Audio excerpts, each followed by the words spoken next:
If I was one of the disciples of Jesus, I think I would have been either James or John, the sons of Zebedee.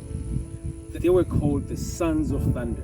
And the reason that I think that I would have been one of them is because they asked the kind of questions that I would have been asking. They would ask Jesus things like, hey Jesus, when you become the man, can me and my brother be the ones on the left and the right of you? They had their mother ask Jesus, hey, when you become king, can you hook up my sons, right? And I think my mom is kind of like that too. And one other thing that they did, they said, Jesus, how can we become great? Like they always wanted to know things that would make them become greater within the eyes of their community. And I think that I would have been trying to be like them. But I think the question that I would have asked Jesus, I would have took him aside and say, hey Jesus, you know how you did the thing where you walked on water? Could you show me how to do that? Because the reason I would have asked that specific question was so that when I learned how to walk on water, then I could use that and say, hey, show people what Jesus showed me. And I would use that as something that would make me famous, number one. And number two, it would help me to be able to spread the word, because then people would be talking about how great I am when I walk on top of water. And guess what?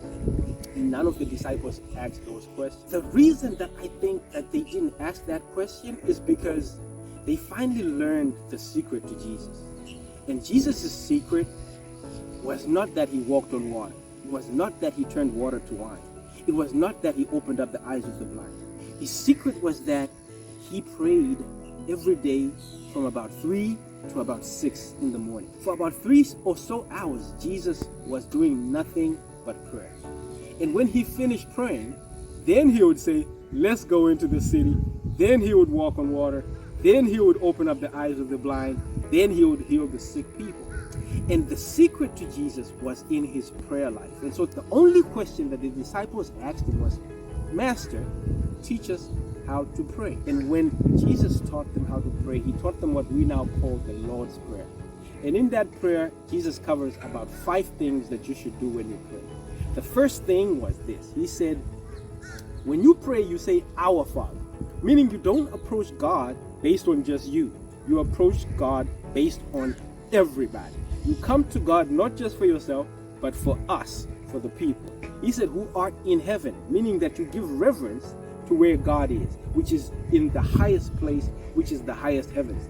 And he said, give us this day our daily bread, meaning that God is always in the business of giving provisions to his children. Then he said this, he said, thy kingdom come.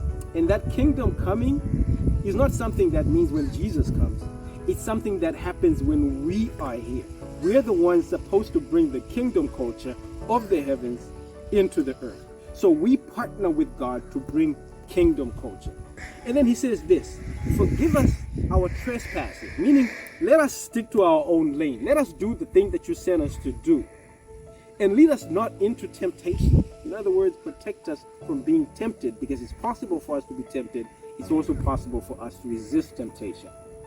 But deliver us from evil, which is what God is able to do, to protect us from the evil things, the evil schemes of this world. And then your kingdom come, your will be done on earth as it is in heaven is our function. Forever and ever, the kingdom of God is his kingdom, and we are his partners to partner with him in the earth. And so that's why that was the single most important thing that the disciples asked Jesus to do, because when you learn to get all of these points right in your prayer, then you are in accuracy of what the Lord has asked for the people to do in partnership with him when it comes to prayer. I hope that this helps.